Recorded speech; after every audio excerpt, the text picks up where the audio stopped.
Hi friends, welcome back to my channel. ಹೇಗಿದ್ದೀರಾ ಎಲ್ಲರೂ ಚೆನ್ನಾಗಿದ್ದೀರಾ ಅಂತ ಅಂದ್ಕೊಳ್ತೀನಿ. ಸೊ ಇವತ್ತು ಭಾನುವಾರ, ನಾನು ಬೆಳಗ್ಗೆಯಿಂದ ವ್ಲಾಗ್ನ ಶುರು ಮಾಡ್ತಾ ಇದ್ದೀನಿ.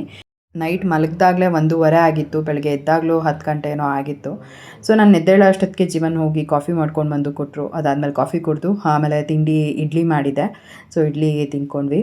ಅದಾದಮೇಲೆ ಇವಾಗ ಮನೆಯೆಲ್ಲ ಒಂದು ಸ್ವಲ್ಪ ಕ್ಲೀನ್ ಮಾಡ್ಕೊಂಬಿಡೋಣ ಅಂತ ಅಂದ್ಕೊಂಡ್ವಿ. ಅಂದರೆ ಈ ಸ್ಟೆಪ್ಸ್ದು ಏನು ಗ್ಲಾಸ್ ಎಲ್ಲ ಇದೆ, ಸೊ ಅದನ್ನೆಲ್ಲ ನೀಟಾಗಿ ಒರೆಸ್ಕೋಬೇಕಾಗಿತ್ತು. ಅದಾದಮೇಲೆ ನೆಕ್ಸ್ಟು ಕಿಚನ್ನೆಲ್ಲ ಕ್ಲೀನ್ ಮಾಡ್ಕೊಳ್ಳೋಣ ಅಂತ ಅಂದ್ಕೊಂಡ್ವಿ. ಸೊ ಇವತ್ತು ಕ್ಲೀನಿಂಗ್ ಕೆಲಸ ಒಂದಿಷ್ಟು ಮಾಡ್ಕೊಂಡಿದ್ದೀವಿ. ಕಂಪ್ಲೀಟ್ ಡೀಪಾಗಿ ಮನೆ ಕ್ಲೀನಿಂಗ್ ಎಲ್ಲ ಮಾಡ್ಕೋಬೇಕು ಅಂತಂದರೆ ಬರೀ ಕ್ಲೀನಿಂಗ್ ಮಾಡೋದೇ ಆಗೋಗ್ಬಿಡುತ್ತೆ ದಿನ ಎಲ್ಲ. ಹಾಗಾಗಿ ಜಸ್ಟ್ ಇವತ್ತು ಕಿಚನ್ ಮತ್ತು ಈ ಸ್ಟೆಪ್ಸ್ ಏನು ಗ್ಲಾಸ್ ಎಲ್ಲ ಇದೆ ಅದನ್ನೆಲ್ಲ ಒರೆಸ್ಕೊಂಡು ಕ್ಲೀನ್ ಮಾಡ್ಕೊಳ್ಳೋಣ ಅಂತ ಫಸ್ಟೇ ಡಿಸೈಡ್ ಆಗಿದ್ವಿ. ಸೊ ಬನ್ನಿ, ಇವತ್ತಿನ ಬ್ಲಾಗ್ನ ಹಾಗೆ ನಿಮ್ಮ ಜೊತೆ ಶೇರ್ ಮಾಡ್ಕೊಳ್ತೀನಿ. ಹೊಸದಾಗಿ ಯಾರು ನನ್ನ ಚಾನಲ್ನ ನೋಡ್ತಾ ಇದ್ದೀರಾ, ಮರಿದಲ್ಲೇ ನನ್ನ ಯೂಟ್ಯೂಬ್ ಚಾನಲ್ನ ಸಬ್ಸ್ಕ್ರೈಬ್ ಮಾಡಿಕೊಂಡು ನೋಡಿ. ಈ ಒಂದು ವಿಡಿಯೋ ನಿಮ್ಗೆ ಇಷ್ಟ ಆದರೆ ಲೈಕ್ ಮಾಡಿ, ಕಮೆಂಟ್ ಮಾಡಿ, ಶೇರ್ ಮಾಡಿ. ಇನ್ನು ಅಪ್ಪು ಕೂಡ ಎದ್ದಿರಲಿಲ್ಲ. ನಾವು ಸ್ಕೂಲ್ ಹತ್ರ ಒಂದು ಸ್ವಲ್ಪ ಹೋಗಿ ಅಡ್ಮಿಷನ್ ಬಗ್ಗೆಲ್ಲ ನೋಡಿಕೊಂಡು ಕೇಳ್ಕೊಂಡು ಬರಬೇಕಾಗಿತ್ತು. ಸೊ ಹೋಗೋಣ ಅಂತ ಅಂದ್ಕೊಂಡಿದ್ವಿ ಸ್ಯಾಟರ್ಡೆ. ಬಟ್ ಬ್ಯಾಂಕ್ಗೆ ಹೋಗಿ ಬಂದಿದ್ದೇನೆ ತುಂಬ ಲೇಟ್ ಆಗೋಗ್ಬಿಟ್ಟಿತ್ತು.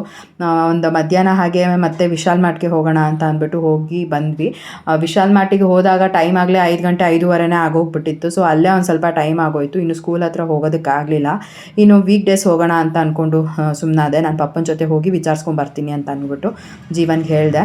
ಇನ್ನು ಕಿಚನಲ್ಲಿ ನೋಡ್ಬೋದು ಎಷ್ಟು ಕೆಲಸ ಇದೆ ಅಂತ. ಸೊ ಫುಲ್ ಕಿಚನ್ನು ಈ ಥರ ಪಾತ್ರೆಯಿಂದ ತುಂಬ ಹೋಗ್ಬಿಟ್ಟಿದೆ. ನಮ್ಮನೆ ಹಿಂದೆಗಡೆ ಕನ್ಸ್ಟ್ರಕ್ಷನ್ ನಡೀತಾ ಇರೋದ್ರಿಂದ ಅಲ್ವಾ, ಈ ರೀತಿಯಾಗಿ ಕಿಚನ್ ಒಂದು ಸ್ವಲ್ಪ ಡೀಪ್ ಕ್ಲೀನ್ ಅವಾಗವಾಗ ಮಾಡ್ಕೊತಾ ಇರಬೇಕು. ಇಲ್ಲ ಅಂತ ಅಂದರೆ ಫುಲ್ ಧೂಳಾಗೋಗ್ಬಿಟ್ಟಿರುತ್ತೆ. ಸೊ ಇವತ್ತು ಅದಕ್ಕೋಸ್ಕರನೇ ಕ್ಲೀನ್ ಮಾಡೋಣ ಅಂತ ಅಂದ್ಕೊಂಡಿದ್ದು. ಒಂದು ಪ್ರಾಡಕ್ಟ್ನ ಆರ್ಡರ್ ಮಾಡಿದ್ದೆ, ರಿಸೀವ್ ಆಯಿತು. ಇವಾಗ ಅನ್ಬಾಕ್ಸ್ ಮಾಡ್ತೀನಿ.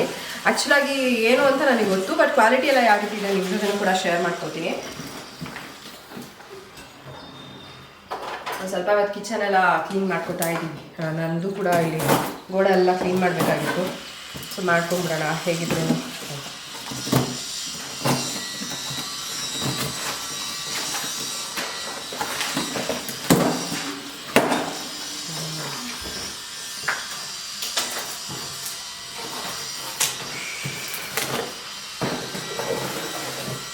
ಸ್ಟ್ಯಾಂಡ್ ಆರ್ಡರ್ ಮಾಡಿದ್ದೆ.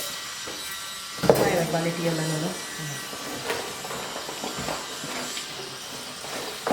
ಮತ್ತು ಎಕ್ಸ್ಟ್ರಾ ಕೊಟ್ಟಿದೆ ಕಣ್ರಿ. ಇದು ಎಕ್ಸ್ಟ್ರಾ ಕೊಟ್ಟವ್ರೆ ಸ್ಟ್ಯಾಂಡಿಗಿದೆ.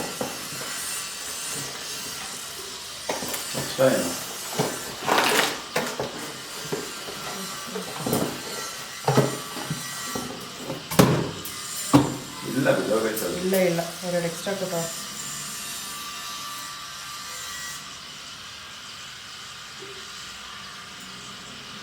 ಎರಡು ಎಕ್ಸ್ಟ್ರಾ ಕೊಟ್ಟಿದ್ದಾರೆ. ಸ್ಟ್ಯಾಂಡ್ಗೆ ಕವರ್ ಬರುತ್ತೆ, ಅದು ಚೆನ್ನಾಗಿದೆ.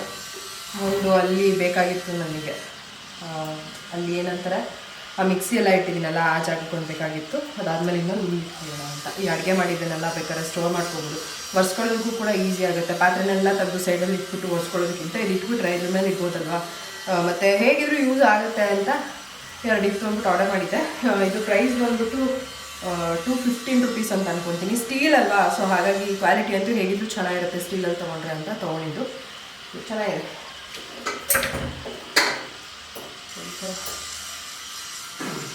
ಅಲ್ವಾ, ಚೆನ್ನಾಗಿದೆ. ಒಂದು ಇಲ್ಲಿ ಇಟ್ಕೊಂಡು ಇನ್ನೊಂದು ಅಲ್ಲಿ ಇಟ್ಟು ತೋರಿಸ್ತೀನಿ.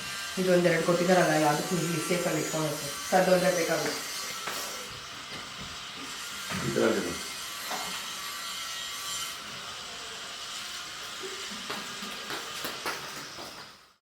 ಫಸ್ಟಿಗೆ ಆ್ಯಕ್ಚುಲಾಗಿ ನಾವು ಗ್ರಾಸರೀಸ್ ಎಲ್ಲ ಏನು ಸ್ಟೋರ್ ಮಾಡಿದ್ದೀವಿ, ಕಾರ್ನರಲ್ಲಿ ಒಂದು ಕಬೋರ್ಡ್ ಇದೆಯಲ್ಲ ಅಲ್ಲಿ ಎಲ್ಲ ಕ್ಲೀನ್ ಮಾಡ್ಕೊಂಡ್ವಿ.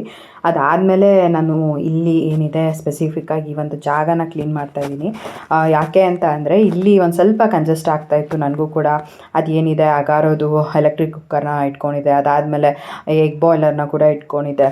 ಆಮೇಲೆ ಕೆಟಲ್ ಆಗಿರ್ಬೋದು, ಮಿಕ್ಸಿ, ಇದನ್ನೆಲ್ಲ ಇಲ್ಲೇ ಸ್ಟೋರ್ ಮಾಡ್ಕೊತೀನಿ. ಯಾಕಂದರೆ ಇಲ್ಲೇ ಪ್ಲಗ್ ಇರೋದ್ರಿಂದ ನನಗೆ ಮಿಕ್ಸಿ ಮತ್ತು ಕೆಟಲೆಲ್ಲ ನಾನು ಇಲ್ಲೇ ಯೂಸ್ ಮಾಡ್ಕೊಂಬಿಡ್ತೀನಿ.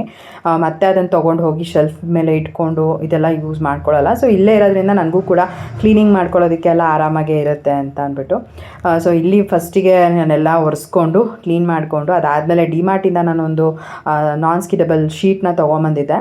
ಸೊ ಅದನ್ನು ಹಾಕ್ತಾಯಿದ್ದೀನಿ. ಅದನ್ನು ಹಾಕಿಬಿಟ್ಟು ನೀಟಾಗಿ ಎಲ್ಲ ಐಟಮ್ಸ್ನ ಜೋಡಿಸ್ಕೊಳ್ಳೋಣ ಅನ್ನೋದಕ್ಕೋಸ್ಕರ ಮಾಡ್ಕೋತಾ ಇದ್ದೆ. ಜೊತೆಗೆ ಈ ಒಂದು ಲೈಟ್ನ ಕೂಡ ತರಿಸಿದ್ದೆ ಅಲ್ವಾ, ಅದನ್ನು ಕೂಡ ಇಲ್ಲೇ ಹಾಕಿದ್ದೀನಿ. ಎಲ್ಲ ಒರೆಸಿ ಕ್ಲೀನ್ ಮಾಡ್ಕೊಂಡಿದ್ದೀನಿ. ಈ ಮೇಲ್ಗಡೆ ಕೂಡ ಒಂದು ಲೈಟ್ನ ತರಿಸಿದ್ದೆ ನಾನು, ಸೇಮ್ ಇದೇ ಥರದ್ದೇ. ಇದು ಹೇಗೆ ಅಂತಂದರೆ, ಈಗ ಡೋರ್ ಕ್ಲೋಸ್ ಮಾಡಿದ್ರೆ ಅಲ್ವಾ, ಅದು ಲೈಟ್ ಆಫ್ ಆಗುತ್ತೆ ಜಸ್ಟ್ ಒಂದು 5 or 6 ಸೆಕೆಂಡ್ಸಲ್ಲಿ. ಅದಾದಮೇಲೆ ಮತ್ತೆ ಹಿಂಗೆ ಡೋರ್ ಓಪನ್ ಆದಾಗ ಲೈಟ್ ಆನ್ ಆಗುತ್ತೆ. ಒಂಥರ ಚೆನ್ನಾಗಿದೆ ಅಂತ ಅನ್ನಿಸ್ತು. ಇದನ್ನು ಕೂಡ ತರಿಸಿದ್ದೀನಿ, ಇದನ್ನು ಕೂಡ ಇಲ್ಲಿ ಹಾಕೋಣ ಅಂತ, ಸೊ ದಟ್ ಚೆನ್ನಾಗಿ ಕಾಣಿಸುತ್ತೆ ಅಂತ. ಅಂದರೆ ಇಲ್ಲಿ ಮೇಲ್ಗಡೆ ಇದೊಂದು ಜಾಗ ಇದೆ, ಸೇಮ್ ಇದೇ ಥರನೇ ಅಲ್ಲೂ ಕೂಡ ಲೈಟ್ ಬರುತ್ತೆ. ಸೊ ಹಾಗಾಗಿ ಅಲ್ಲಿ ಹಾಕೋಣ ಅಂತ ಅಂದ್ಬಿಟ್ಟು ತರಿಸ್ಕೊಂಡಿದ್ದೀನಿ. ಸೊ ನಿಜವಾಗ್ಲೂ ಈ ವೈರಿಂಗ್ ಎಲ್ಲ ಮಾಡಿ ಲೈಟ್ ಎಲ್ಲ ಹಾಕೋದಕ್ಕಿಂತ ಇದು ಬೆಸ್ಟ್ ಅಂತ ಅನ್ನಿಸ್ತು. ಯಾಕೆಂತಂದರೆ ಕ್ವಾಲಿಟಿ ವೈಸ್ ಕೂಡ ಚೆನ್ನಾಗಿದೆ, ಜೊತೆಗಿದು ಚಾರ್ಜಬಲ್ ಆಗಿರೋದ್ರಿಂದ ಖಾಲಿ ಆಗಿದ್ರೆ ಬ್ಯಾಟ್ರಿನ ನಾವು ಆರಾಮಾಗಿ ಚಾರ್ಜ್ ಮಾಡ್ಕೋಬೋದು. ಈ ರೀತಿಯಾಗಿ ಇಲ್ಲಿ ಸ್ಟಿಕ್ ಕೊಟ್ಟಿರ್ತಾರೆ, ಈ ರೀತಿಯಾಗಿರುತ್ತೆ. ಇದನ್ನು ತೆಗೆದ್ಬಿಟ್ಟು ಅಲ್ಲಿ ಸ್ಟಿಕ್ ಮಾಡಿದ್ರೆ ತುಂಬ ಸ್ಟ್ರಾಂಗ್ ಆಗೇ ಇದೆ, ಆರಾಮಾಗಿರುತ್ತೆ. ಮತ್ತೆ ಅದನ್ನು ಏನೋ ಚೇಂಜ್ ಮಾಡ್ತಾ ಇರಬೇಕು ಆ ಥರದ್ದೆಲ್ಲ ಏನೂ ಇಲ್ಲ. ಕ್ವಾಲಿಟಿ ವೈಸ್ ಕೂಡ ನಂಗೆ ತುಂಬಾ ಇಷ್ಟ ಆಯಿತು, ಹಾಗಾಗಿ ನಿಮ್ಮ ಜೊತೆನೂ ಕೂಡ ಶೇರ್ ಮಾಡ್ಕೊಳ್ತಾ ಇದ್ದೀನಿ. ಇಲ್ಲಿ ಹಾಕ್ಕೊಂಡ್ರೆ ಚೆನ್ನಾಗಿರುತ್ತೆ. ಈಗ ನೋಡ್ಬೋದು ನಂದು ಇಲ್ಲಿ ಕೈ ಇದು ಮಾಡಿದ್ನಲ್ಲ, ಸೊ ಸೆನ್ಸರಿಂದ ಲೈಟ್ ಆನ್ ಆಯಿತು, ಚೆನ್ನಾಗಿದೆ. ಡೋರ್ ಓಪನ್ ಮಾಡಿದ ತಕ್ಷಣ ಲೈಟ್ಸ್ ಆನ್ ಆಗುತ್ತೆ. ಸೊ ಆಲ್ರೆಡಿ 1.5 ವೀಕಿಂದ ಯೂಸ್ ಮಾಡ್ತಾ ಇದ್ದೀವಿ, ಚೆನ್ನಾಗಿದೆ. ಒಂದ್ಸತಿ ಚಾರ್ಜ್ ಮಾಡಿದ್ವಿ, ಇಲ್ಲೇ ಕನೆಕ್ಷನ್ ಇರೋದ್ರಿಂದ ಡೈರೆಕ್ಟ್ ಹಂಗೆ ಚಾರ್ಜ್ ಹಾಕ್ತೀನಿ, ಸೊ ದಟ್ ಚಾರ್ಜ್ ಆಗುತ್ತೆ. ಚೆನ್ನಾಗಿದೆ ಫ್ರೆಂಡ್ಸ್, ಬೇಕು ಅಂದರೆ ಲಿಂಕ್ ಕೊಟ್ಟಿರ್ತೀನಿ, ತೊಗೊಳ್ಳಿ. ಅಫೋರ್ಡಬಲ್ ಪ್ರೈಸ್ಗೆ ತೊಗೊಂಡಿರೋದು, ತುಂಬಾ ಚೆನ್ನಾಗಿದೆ ಕ್ವಾಲಿಟಿ ಅಂತೂ. ಇಲ್ಲೆಲ್ಲ ಕ್ಲೀನ್ ಮಾಡಿದಾಯಿತು, ಇದೊಂದು ಶೀಟ್ ಹಾಕ್ಬಿಟ್ಟು ಅದಾದಮೇಲೆ ಎಲ್ಲನೂ ನೀಟಾಗಿ ಜೋಡಿಸೋಣ ಅಂತ. ನಾನು ಮಿಕ್ಸಿನ ಪದೇ ಅಲ್ಲಿ ತೊಗೊಂಡು ಹೋಗಲ್ಲ, ನನಗೆ ಇಲ್ಲೇ ಕಂಫರ್ಟಬಲ್ ಇದೆ. ಮಸಾಲೆ ಎಲ್ಲ ರೆಡಿ ಮಾಡ್ಕೊಂಡು ಬಂದು ಇಲ್ಲಿ ಗ್ರೈಂಡ್ ಮಾಡ್ಕೊತೀನಿ. ಆಮೇಲೆ ಇದು ಕೂಡ ಅಲ್ವಾ, ನೀಟಾಗಿ ಒರೆಸ್ಕೋಬೋದು. ಮೇಂಟೆನೆನ್ಸ್ ಎಲ್ಲ ತುಂಬ ಈಸಿ ಇದೆ, ಅಕ್ರಾಲಿಕ್ ಆಗಿರೋದ್ರಿಂದ ನೀಟಾಗಿ ಎಲ್ಲ ಒರೆಸ್ಕೋಬೋದು, ಚೆನ್ನಾಗಿದೆ. ಸೊ ಇದು 3 ಕಲರ್ಸ್ ಬರುತ್ತೆ, 3 ಕಲರ್ ಮೋಡ್ ಬರುತ್ತೆ. ಕಾಣುತ್ತೆ ರೋಜ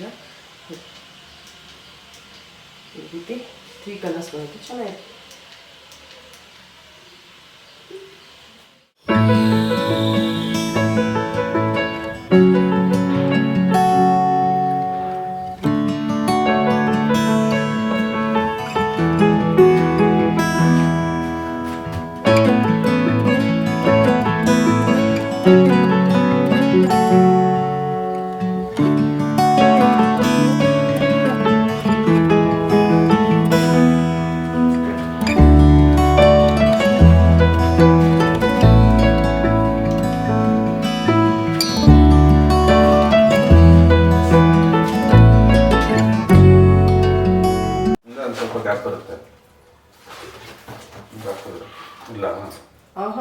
ಹಂಗೆ ಮಾಡಬೇಡ, ಹಿಂಗೆ ಹಾಕು. ಹಿಂಗೆ ಗ್ಯಾಪ್ ಏನು ಬರುತ್ತೆ ಅದನ್ನು ಕಟ್ ಮಾಡ್ಬಿಟ್ಟು ಅದ್ರ ಪಕ್ಕಕ್ಕೆ ಹಾಕು. ಗೊತ್ತಿರುತ್ತಲ್ಲ ನಮಗೆ, ಅವಾಗ ಯೂಸ್ ಮಾಡ್ಬಿಟ್ಟು ಮತ್ತೆ ಹಾಕೋಬೋದಲ್ಲ. ಈ ಪೀಸ್ ಕಟ್ ಮಾಡೋದಲ್ಲ ಆಗುತ್ತಾ ಸೈಡ್ಗೆ? ಇನ್ನೊಂದು ನೋಡು, ಅದು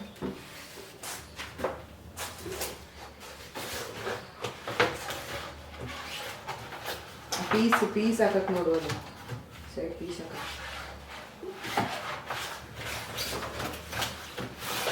ಸೊ ನಾನು ಆ್ಯಕ್ಚುಲಾಗಿ ಶೀಟ್ ಬೇಡ ಅಂತ ಅಂದ್ಕೊಂಡಿದ್ದೆ. ಆಮೇಲೆ ಜೀವನ್ ಹೇಳಿದ್ರು, ಇಲ್ಲ ಹಾಕ್ಕೊಂಡ್ಬಿಡು, ಕ್ಲೀನಾಗೇ ಇರುತ್ತೆ, ನೀನು ಜಸ್ಟು ಶೀಟ್ ಮೇಲೆ ಏನಾದರೂ ಬಿದ್ದಾಗೆಲ್ಲ ಒರೆಸ್ಕೋಬೋದು ಅಂತ. ಹಾಗಾಗಿ ಜೀವನ್ ಹಾಕ್ಕೊಡ್ತಾ ಇದ್ದಾರೆ. ಈ ಕಂಪ್ಲೀಟಾಗಿ ಶೀಟೆಲ್ಲ ಹಾಕಿದ ಮೇಲೆ ನಾನು ಅಲ್ಲಿ ಏನೆಲ್ಲ ಇಡಬೇಕು ಎಲ್ಲನೂ ಕೂಡ ಜೋಡಿಸ್ಕೊಂಡೆ.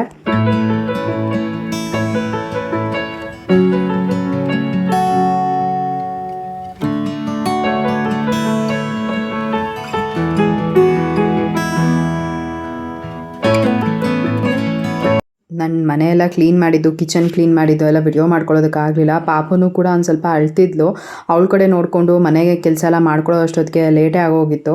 ಆಮೇಲೆ ಸ್ನಾನ ಮಾಡ್ಕೊಂಡು ಬಂದು ಇವಾಗ ಅಡುಗೆ ಮಾಡ್ತಾಯಿದ್ದೀವಿ ಮಧ್ಯಾಹ್ನಕ್ಕೆ. ಗೀ ರೈಸ್ ಹಾಗೆಯೇ ಚಿಕನ್ ಚಾಪ್ಸ್ನ ಮಾಡ್ತಾಯಿದ್ದೀವಿ. ಸಂಜೆಗೆ ಗ್ರೇವಿ ಇರುತ್ತೆ, ಏನಾದರೂ ಚಪಾತಿ ಮಾಡ್ಕೊಂಬಿಡೋಣ ಅಂತ ಅಂದ್ಕೊಂಡ್ವಿ. ಹಾಗೆಯೇ ಕಬಾಬ್ಗೆ ಕೂಡ ಜೀವನ್ ಕಲಿಸಿಟ್ಟಿದ್ರು. ಸೊ ಸಂಡೇ ಸ್ಪೆಷಲ್ ನಮ್ಮ ಮನೆಯಲ್ಲಿ ಚಿಕನ್ ಕಬಾಬ್, ಹಾಗೆಯೇ ಚಿಕನ್ ಗ್ರೇವಿ, ಆಮೇಲೆ ಗೀ ರೈಸ್ ಮತ್ತು ಚಪಾತಿ ಅಂತ ಹೇಳ್ಬೋದು. ಸೊ ಮಧ್ಯಾಹ್ನನೇ ಬೇಗ ಅಡುಗೆ ಮಾಡ್ಕೊಂಡ್ಬಿಟ್ಟೆ, ಸಂಜೆಗೆ ಎಲ್ಲ ಆರಾಮಾಗಿರುತ್ತೆ ಅಂತ ಅಂದ್ಬಿಟ್ಟು ಇವಾಗ ಬೇಗನೆ ಚಿಕನ್ ಗ್ರೇವಿ ನಾನು ಯಾವ ರೀತಿ ಮಾಡ್ತಾಯಿದ್ದೀನಿ ಅಂತ ಹಾಗೆ ನಿಮ್ಮ ಜೊತೆ ಶೇರ್ ಮಾಡ್ಕೊಳ್ತೀನಿ. ಸ್ವಲ್ಪ ಕುಕ್ಕರಿಗೆ ಎಣ್ಣೆ ಹಾಕ್ಕೊಂಡು ಅದಾದಮೇಲೆ ನಾನು ಈರುಳ್ಳಿನ ಹಾಕ್ಕೊಂಡು ಫ್ರೈ ಮಾಡ್ಕೊಂಡಿದ್ದೀನಿ. ಈರುಳ್ಳಿ ಚೆನ್ನಾಗಿ ಫ್ರೈ ಆದಮೇಲೆ ತೊಳೆದಿಟ್ಕೊಂಡಿರೋ ಚಿಕನ್ನ ಆ್ಯಡ್ ಮಾಡ್ಕೊಳ್ತಾ ಇದ್ದೀನಿ. ನಾನಿಲ್ಲಿ ಒಂದು 1/2 kg ಅಷ್ಟು ಚಿಕನ್ನ ಆ್ಯಡ್ ಮಾಡ್ಕೊಂಡಿದ್ದೀನಿ. ಚೆನ್ನಾಗಿ ಚಿಕನ್ನ ಫ್ರೈ ಮಾಡ್ಕೊಂಡಿದ್ದಾದಮೇಲೆ ಇವಾಗ ನಾನು ಒಂದು ಸ್ವಲ್ಪ ಅರಿಶಿನ ಪುಡಿನ ಹಾಕ್ಕೊಂಡು ಚಿಕನ್ ಹಸಿ ವಾಸನೆ ಹೋಗೋವರೆಗೂ ಕೂಡ ಫ್ರೈ ಮಾಡಿಕೊಂಡೆ. ಅದಾದಮೇಲೆ ಇದಕ್ಕೆ ಗರಂ ಮಸಾಲ, ಅದಾದಮೇಲೆ ಧನಿಯಾ ಪುಡಿನ ಕೂಡ ಹಾಕ್ಕೊಂಡು ಚೆನ್ನಾಗಿ ಫ್ರೈ ಮಾಡ್ಕೊಂಡಿದ್ದಾಯಿತು. ಇವಾಗ ಮಿಕ್ಸಿ ಜಾರಿಗೆ ಒಂದು ಸ್ವಲ್ಪ ಶುಂಠಿ, ಬೆಳ್ಳುಳ್ಳಿ, ಅದಾದಮೇಲೆ ಕೊತ್ತಂಬರಿ ಸೊಪ್ಪು, ಪುದೀನ, ಚಕ್ಕೆ, ಲವಂಗ, ಕಾಳು ಮೆಣಸು, ಒಂಚೂರು ಜೀರಿಗೆ ಹಾಕ್ಕೊಂಡು ಗ್ರೈಂಡ್ ಮಾಡ್ಕೊಂಡಿದ್ದೀನಿ. ಹಾಗೆಯೇ ಹಸಿಮೆಣಸಿನ್ಕಾಯಿ ಕೂಡ ಹಾಕ್ಕೊಂಡಿದ್ದೀನಿ. ಎಲ್ಲನೂ ಹಾಕ್ಕೊಂಡು ಚೆನ್ನಾಗಿ ಗ್ರೈಂಡ್ ಮಾಡ್ಕೊಂಡಿದ್ದಾಗಿದ್ಮೇಲೆ ಇವಾಗ ಚಿಕನ್ಗೆ ಆ್ಯಡ್ ಮಾಡ್ಕೊಂಡಿದ್ದಾಗಿದೆ. ಇವಾಗ ಒಂದು ಸ್ವಲ್ಪ ರುಚಿಗೆ ತಕ್ಕಷ್ಟು ಉಪ್ಪು ಮತ್ತು ಸ್ವಲ್ಪ ಜಾರಿಗೆ ನೀರು ಹಾಕ್ಕೊಂಡು ಅದನ್ನು ಕೂಡ ಆ್ಯಡ್ ಮಾಡಿಕೊಂಡೆ. ಸೊ ಇಷ್ಟೇ, ನಾನು ಸಿಂಪಲ್ಲಾಗಿ ಚಿಕನ್ ಚಾಪ್ಸ್ನ ಮಾಡೋದು. ಇವಾಗ ರುಚಿಗೆ ತಕ್ಕಷ್ಟು ಉಪ್ಪನ್ನ ಹಾಕ್ಕೊಂಡು 1 ವಿಷಲ್ ಕೂಗಿಸ್ಕೊಂಡ್ರೆ ಚಿಕನ್ ಚಾಪ್ಸ್ ರೆಡಿ ಆಗುತ್ತೆ. ಇನ್ನು ಈ ಕಡೆ ಗೀ ರೈಸ್ನ ಮಾಡ್ಕೋತಾ ಇದ್ದೆ. ಜೀವನ್ ಕೂಡ ನನಗೆ ಹೆಲ್ಪ್ ಮಾಡಿಕೊಡ್ತಾಯಿದ್ರು. ಈಗ ಪಾಪು ಅಲ್ವಾ ಮಲ್ಕೊಂಡಿದ್ಲು, ಮತ್ತು ಅವಳು ಎದ್ದೇಳೋ ಅಷ್ಟೊತ್ತಿಗೆ ನಾನು ಅಡುಗೆ ಮಾಡಿಬಿಟ್ಟು ಹೋಗಬೇಕು. ಮತ್ತು ಅವಳು ಹತ್ತಾಗ ಹೋಗಿದ್ರೆ ಅದೊಂಥರ ತುಂಬ ಜಾಸ್ತಿ ಹತ್ಬಿಡ್ತಾಳೆ. ಜಸ್ಟ್ ಒಂದು 5 ನಿಮಿಷ 10 ನಿಮಿಷ ಎಲ್ಲ ಬಿಟ್ಬಿಟ್ರೆ ತುಂಬ ಜಾಸ್ತಿ ಹತ್ಬಿಡ್ತಾಳೆ. ಅವಳು ಎದ್ದಿದ ತಕ್ಷಣ ಹೋಗಿ ಎತ್ಕೊಂಡ್ಬಿಟ್ರೆ ಆರಾಮಾಗಿ ಖುಷಿಯಾಗಿರ್ತಾಳೆ. ಅದಕ್ಕೋಸ್ಕರ ಬೇಗನೆ ನಾನು ಅಡುಗೆಗಳನ್ನ ಮಾಡ್ಕೊಂಬಿಡ್ತಾಯಿದ್ದೀನಿ. ಸೊ ಅಡುಗೆ ಆಲ್ಮೋಸ್ಟ್ ಒಂದು 15-20 ನಿಮಿಷದೆಲ್ಲ ಮಾಡೇ ಬಿಟ್ಟೆ. ಯಾಕಂದರೆ ಆಲ್ಮೋಸ್ಟ್ ಜೀವನ್ ನನಗೆ ಹೆಲ್ಪ್ ಮಾಡಿದರು, ಬೆಳ್ಳುಳ್ಳಿ ಎಲ್ಲ ಬಿಡಿಸ್ಕೊಟ್ಟಿದ್ರು. ಸೊ ದಟ್ ಬೇಗನೆ ಅಡುಗೆ ಎಲ್ಲ ಆಗಿತ್ತು. ಇನ್ನು ನಾವು ಊಟ ಎಲ್ಲ ಮಾಡೋ ಅಷ್ಟೊತ್ತಿಗೆ ಟೈಮ್ ಆಗಲೇ 3 ಗಂಟೆನೇ ಆಗೋಗ್ಬಿಟ್ಟಿತ್ತು. ಇನ್ನಿವತ್ತು ಆ್ಯಕ್ಚುಲಾಗಿ ಏನೇನೋ ಪ್ಲ್ಯಾನ್ ಇತ್ತು, ಬಟ್ ಆಗಲೇ ಇಲ್ಲ. ಇವತ್ತು ಹೊರಗಡೆ ಹೋಗೋಣ ಅಂತ ಅಂದ್ಕೊಂಡಿದ್ವಿ. ಸಿರಿಗೆ ಕಾಲು ಚೈನ್ ಎಲ್ಲ ತೊಗೊಬೇಕಾಗಿತ್ತು, ಹಾಗಾಗಿ ಆಮೇಲೆ ಅದು ಕೂಡ ಕ್ಯಾನ್ಸಲ್ ಆಯಿತು. ಯಾಕೆ ಅಂತ ಅಂದರೆ ಇವಾಗ ರೀಸೆಂಟಾಗೆ ಅಲ್ವಾ ನಾವು ಹೊರಗಡೆ ಹೋಗೋಣ ಅಂತ ಅಂದ್ಬಿಟ್ಟು ಸಿರಿಗಿನ ಆಲ್ಮೋಸ್ಟ್ 3 ದಿನ ಮನೆಯಲ್ಲಿ ಬಿಟ್ಟು ಹೋಗ್ತಾ ಇದ್ವಿ, ಅಮ್ಮನ ಮನೆಯಲ್ಲಿ ಆಲ್ಮೋಸ್ಟ್ 2 ಅವರು. ಮತ್ತು ಇವತ್ತು ಬಿಟ್ಟು ಹೋದರೆ ಅದು ಅಷ್ಟು ಚೆನ್ನಾಗಿರಲ್ಲ. ಯಾಕೆಂತಂದರೆ ಅದಿನ್ನೂ ಚಿಕ್ಕ ಪಾಪು ಆಗಿರೋದ್ರಿಂದ ಒಂಥರ ಬೇಜಾರಾಗುತ್ತೆ. ಇಲ್ಲೇ ಸಣ್ಣ ಪುಟ್ಟ ಕೆಲಸ ಎಲ್ಲ ಇದ್ದಾಗ ಅಮ್ಮನ ಮನೆಯಲ್ಲೇ ಬಿಟ್ಟು ನಾನು ಅದೆಲ್ಲ ಕೆಲಸಗಳನ್ನ ಮಾಡ್ಕೊಂಡು ಬಂದುಬಿಡ್ತಾಯಿದ್ದೆ. ಬಟ್ ನಾನು ಈ ಗೋಲ್ಡ್ ಆಗಿರ್ಬೋದು, ಸಿಲ್ವರ್ ಎಲ್ಲ ನಾನು ತೊಗೊಳೋದು ಬಂದು ಕುರುಬ್ರಳ್ಳಿನಲ್ಲಿ ಆನಂದ್ ಜ್ಯುವೆಲ್ಸ್ ಅಂತ ಇದೆ, ಅಲ್ಲಿ ತೊಗೊಳ್ಳೋದು. ಪಾಪುನ ಮನೆಯಲ್ಲಿ ಬಿಟ್ಟು ನಾವು ಹೋಗೋಣ ಅಂತ ಅಂದರೆ ಅಲ್ಲೇನಾದರೂ ಲೇಟ್ ಆದರೆ ಅಲ್ವಾ ಆಲ್ಮೋಸ್ಟ್ 2.5 ಅವರ್ 3 ಅವರೇ ಆಗೋಗ್ಬಿಡುತ್ತೆ ಮನೆಗೆ ಬರೋ ಅಷ್ಟೊತ್ತಿಗೆ. ಸೊ ಇಲ್ಲೆಲ್ಲ ಆದರೆ ಸಣ್ಣ ಪುಟ್ಟದ ಕೆಲಸ ಒಂದು ಅರ್ಧ ಗಂಟೆನಲ್ಲೆಲ್ಲ ಮುಗಿಸ್ಕೊಂಡು ಬಂದುಬಿಡ್ತಾ ಇದ್ದೆ. ಇನ್ನು ಬರೀ ಬ್ಯಾಂಕಿಗೆ ಅಷ್ಟೇ ನಾವು ಆಲ್ಮೋಸ್ಟ್ ಒಂದು 2 ಅವರ್ ಆಗಿದ್ದು ಪಾಪುನ ಬಿಟ್ಟು ಹೋಗಿ. ಸೊ ಸಣ್ಣ ಪುಟ್ಟ ಕೆಲಸ ಅಂತಲ್ಲ ಅಂದರೆ ಹಿಂಗೆ ಹೋಗ್ಬಿಟ್ಟು ಬಂದ್ಬಿಡ್ಬೋದು. ಬಟ್ ಇದು 2.5 ಅವರ್ 3 ಅವರೇ ಆಗೋಗ್ಬಿಡುತ್ತೆ ಆಮೇಲೆಲ್ಲ ತೊಗೊಂಡು ಬರೋ ಅಷ್ಟೊತ್ತಿಗೆ ಅಂತ ಅಂದ್ಬಿಟ್ಟು ಜೀವನ ಏನಂದರು 3 ದಿನದಿಂದ ಹೀಗೆ ಆಗ್ತಿದೆ, ಬೇಡ ಬಿಡು, ಇನ್ನು ನೆಕ್ಸ್ಟ್ ವೀಕೋ ಹೋಗೋಣ ಅಂತ ಅಂದರು.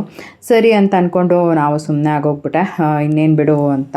ಯಾಕಂದರೆ ನಮಗೂ ಕೂಡ ಅಲ್ವಾ ಇರೋದು ಒಂದು ಸಂಡೇ, ಮನೆಯಲ್ಲಿ ಫ್ಯಾಮಿಲಿ ಜೊತೆ ಎಲ್ಲ ಟೈಮ್ ಸ್ಪೆಂಡ್ ಮಾಡೋಣ ಅನ್ನೋದಿರುತ್ತೆ. ಮತ್ತು ಅಲ್ಲಿ ಇಲ್ಲಿ ಅಂತ ಎಲ್ಲ ಬಂದುಬಿಟ್ರೆ ಅಲ್ವಾ ಸುಮ್ಮನೆ ಟೈಮ್ ವೇಸ್ಟ್ ಆದಂಗೂ ಅನಿಸುತ್ತೆ. ಸೊ ಹಾಗಾಗಿ ಜೀವನ್ ಕೂಡ ಬೇಡ ಬಿಡು, ನೆಕ್ಸ್ಟ್ ವೀಕ್ ಹೋಗೋಣ ಅಂತ ಅಂದರು. ಇನ್ನು ನಾವು ಊಟ ಎಲ್ಲ ಮಾಡಿಕೊಂಡು ಅದಾದಮೇಲೆ ಒಂದು ಸ್ವಲ್ಪ ಟೈಮ್ ಸ್ಪೆಂಡ್ ಮಾಡಿದ್ವಿ. ಬಾಲ್ಕನಿನಲ್ಲಿ ಕೂತ್ಕೊಂಡು ಆರಾಮಾಗಿ ಮಾತಾಡಿಕೊಂಡು ಸಂಜೆ ಆಗಿದ್ದೇ ಗೊತ್ತಾಗಲಿಲ್ಲ. ಸೊ ಈ ರೀತಿಯಾಗಿ ಇತ್ತು. ಸಂಡೇ ಅಂತೂ ಎಷ್ಟು ಬೇಗ ಟೈಮ್ ಹೋಗುತ್ತೆ ಅನ್ನೋದೇ ಗೊತ್ತಾಗೋದಿಲ್ಲ, ಅಷ್ಟು ಬೇಗ ಟೈಮ್ ಆಗಿ ಹೋಗ್ಬಿಡುತ್ತೆ. ಇನ್ನು ನೆಕ್ಸ್ಟ್ ಡೇ ಜೀವನ್ ಮತ್ತೆ ಆಫೀಸಿಗೆ ಹೋಗಬೇಕು. ಜೀವನ್ಗೆ ಫಸ್ಟ್ ಸ್ಯಾಟರ್ಡೆ ಸೆಕೆಂಡ್ ಸ್ಯಾಟರ್ಡೆ ರಜಾ ಇರುತ್ತೆ. ಅದು ಬಿಟ್ಟರೆ ಥರ್ಡ್ ಸ್ಯಾಟರ್ಡೆ ಫೋರ್ತ್ ಸ್ಯಾಟರ್ಡೆ ಬಂದುಬಿಟ್ಟು ಹಾಫ್ ಡೇ ಇರುತ್ತೆ. ಸೊ ಈ ರೀತಿಯಾಗಿ ನನಗೆ ಫಸ್ಟ್ ಸ್ಯಾಟರ್ಡೆ ಸೆಕೆಂಡ್ ಸ್ಯಾಟರ್ಡೆ ಜೀವನಿಗೆ ರಜಾ ಇದ್ದಾಗ ಅಲ್ವಾ, ಸೊ 2 ಡೇಸ್ ರಜಾ ಸಿಕ್ಬಿಡುತ್ತೆ. ಅದೊಂಥರ ತುಂಬ ಖುಷಿ ಇರುತ್ತೆ. ಓಕೆ ಫೈನ್, ಹಿಂಗೋ ಆರಾಮಾಗಿ ಟೈಮ್ ಪಾಸ್ ಮಾಡ್ಬೋದು, ಜೊತೆಯಲ್ಲಿರ್ಬೋದು ಅಂತ ಅಂದ್ಬಿಟ್ಟು. ಬಟ್ ಸಂಡೇ ಈವ್ನಿಂಗ್ ಆಗ್ತಾ ಇದ್ದಂಗೆ ಫುಲ್ ಬೇಜಾರಾಗಿ ಹೋಗ್ಬಿಡುತ್ತೆ. ನೆಕ್ಸ್ಟ್ ಡೇ ಮತ್ತೆ ಕೆಲಸಕ್ಕೆ ಹೋಗ್ತಾರೆ, ಮತ್ತೆ ನಾಳೆಯಿಂದ 1 ವಾರ ಒಬ್ಬಳೇ ಅನ್ನೋ ಥರ. ಸೊ ಈ ರೀತಿ ನನಗೆ ಜೀವನಿಗೆ ರಜಾ ಬಂದ್ರೇ ತುಂಬ ಖುಷಿ ಆಗ್ತಿರುತ್ತೆ. ಅವ್ರ ಹತ್ರ ಮಾತಾಡಿಕೊಂಡು ಟೈಮ್ ಪಾಸ್ ಮಾಡ್ಕೊಂಡಿರ್ತೀನಿ. ಇನ್ನು ನಂದು ಕೂಡ ಅಡುಗೆ ಕೆಲಸ ಎಲ್ಲ ಆಯಿತು. ನಾನು ಬೇಗ ಅಡುಗೆ ಕೆಲಸ ಎಲ್ಲ ಮಾಡಿ ಮುಗಿಸ್ಕೊಂಡು ಆಮೇಲೆ ಪಾಪು ಎದ್ದೊಳ್ತಾಳೆ ಅಂತ ಅಂದ್ಬಿಟ್ಟು ಹೋಗಿ ಕೂತ್ಕೊಂಡ್ಬಿಟ್ಟೆ. ಇನ್ನು ಅಡುಗೆ ಮನೆಯಲ್ಲಿ ಏನಾದರೂ ಕ್ಲೀನಿಂಗ್ ಕೆಲಸ ಎಲ್ಲ ಇರುತ್ತಲ್ವ, ಅದನ್ನೆಲ್ಲ ಆವಾಗಲೇ ಮಾಡ್ಕೊಂಡ್ಬಿಡ್ತೀನಿ. ಯಾಕೆ ಅಂತಂದರೆ ಮತ್ತೆ ಅದಕ್ಕಂತ ಸಪ್ರೇಟಾಗಿ ಬರಬೇಕು, ಊಟ ಆದಮೇಲೆ ಮಾಡೋಣ ಬಿಡು ಆ ಥರ ಎಲ್ಲ ನನಗೆ ಇಷ್ಟ ಆಗೋಲ್ಲ. ನಾನು ಸುಮಾರು ಸತಿ ನನ್ನ ವಿಡಿಯೋಸ್ನಲ್ಲಿ ಹೇಳಿರ್ತೀನಿ, ಈ ಥರ ಅಡುಗೆ ಮಾಡೋವಾಗಲೇ ಆಲ್ಮೋಸ್ಟ್ ನಾನು ಅಡುಗೆ ಮನೆಯೆಲ್ಲ ಕ್ಲೀನ್ ಮಾಡ್ಕೊಂಡ್ಬಿಡ್ತೀನಿ ಆವಾಗ. ಸೊ ದಟ್ ನನಗೂ ಕೂಡ ಅಡುಗೆ ಮನೆ ಕ್ಲೀನ್ ಆದಂಗೂ ಆಗುತ್ತೆ, ಅಡುಗೆ ಕೆಲಸನೂ ಕೂಡ ಕಂಪ್ಲೀಟ್ ಆಗುತ್ತೆ. ಇನ್ನು ಜೀವನ್ ಕೂಡ ಹೊರಗಡೆ ಹೋಗಿದ್ರಲ್ಲ ಅಂತ ಅಂದ್ಬಿಟ್ಟು ಪಪಾಯ ತೊಗೊಂಬಂದಿದ್ರು. ನನಗೆ ಅದೇನೋ ಗೊತ್ತಿಲ್ಲ, ಮನೆಯಲ್ಲಿ ಪಪಾಯ ಇತ್ತು ಅಂದರೆ ಫಸ್ಟ್ ಕಟ್ ಮಾಡ್ಕೊಂಡು ಕೊಟ್ಬಿಡಬೇಕು. ಅದೇನೋ ತಿನ್ನೋದಕ್ಕೆ ನಂಗೆ ತುಂಬ ಇಷ್ಟ ಆಗುತ್ತೆ. ಸೊ ಇನ್ನು ಸಂಡೇ ನಾನು ಅಷ್ಟಾಗೇನು ವ್ಲಾಗ್ ಮಾಡ್ಕೊಳಕ್ಕಾಗಲಿಲ್ಲ. ಇದು ನೆಕ್ಸ್ಟ್ ಡೇ ಈವ್ನಿಂಗ್ ನಾನು ಒಂದು ವಿಡಿಯೋ ಕ್ಲಿಪ್ಪಿಂಗ್ನ ತೊಗೊಂಡಿದ್ದೆ.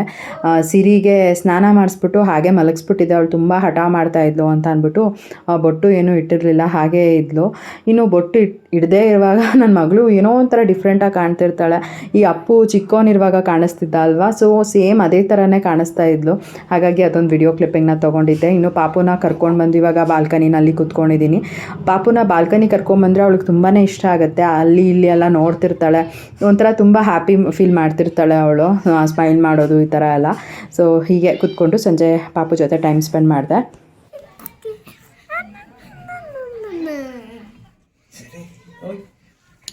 ಐಸಿರಿ ಐ ಎಲ್ಲಿ ಬಂದಿರೋದು ನೀನು ಬಾಯ್ ಕಡೆ ಒಂದು ನಿಮಿಷ ಎಲ್ಲಿ ಬಂದಿರೋದು ಸಿರಿ ಎಲ್ಲಿ ಬಂದಿರೋದು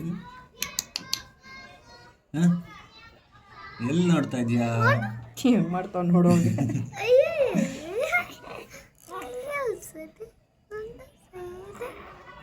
ಅಲ್ಲಿ ಇಲ್ಲಿ ಕರ್ಕೊಂಬಂದ್ರೆ ಇಷ್ಟ ಏನೋ ಗಿಡ ಇದು ಗಿಡ ಥರ ಎಲ್ಲ ಐತಲ್ಲ ಗ್ರಾಸು ಅದೆಲ್ಲ ನೋಡೋದಕ್ಕೆ ನಗ್ತಾವ ನೋಡೋದು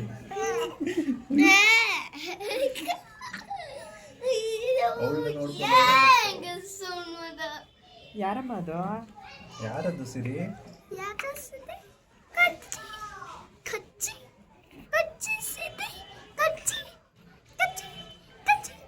ಟೀ ಶರ್ಟ್ ನಾನು ಎಷ್ಟು ಇಷ್ಟಪಟ್ಟು ತಂದಿದ್ದು ಗೊತ್ತಾ ತುಂಬ ಚೆನ್ನಾಗಿ ಕಾಣುತ್ತೆ ನನ್ನ ಮಗಳಿಗೆ ಇದನ್ನು ಹಾಕೋದು ಅಲ್ವಾ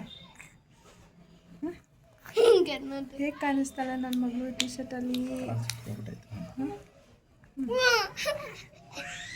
ಚೆನ್ನಾಗೈತಾ ಸಿರಿ ಏನಕ್ಕೆ ಹೇಳೋ ಅವಳಿಗೆ ಇಲ್ಲಿ ಬಂದರೆ ಈ ಗ್ರಾಸು ಆ ಗಿಡ ಏನೋ ಹೊರಗಡೆ ಕರ್ಕೊಂಬಂದ್ಬಿಟ್ಟವ್ರೆ ಅಂತ ಫೀಲ್ ಅವಳಿಗೆ.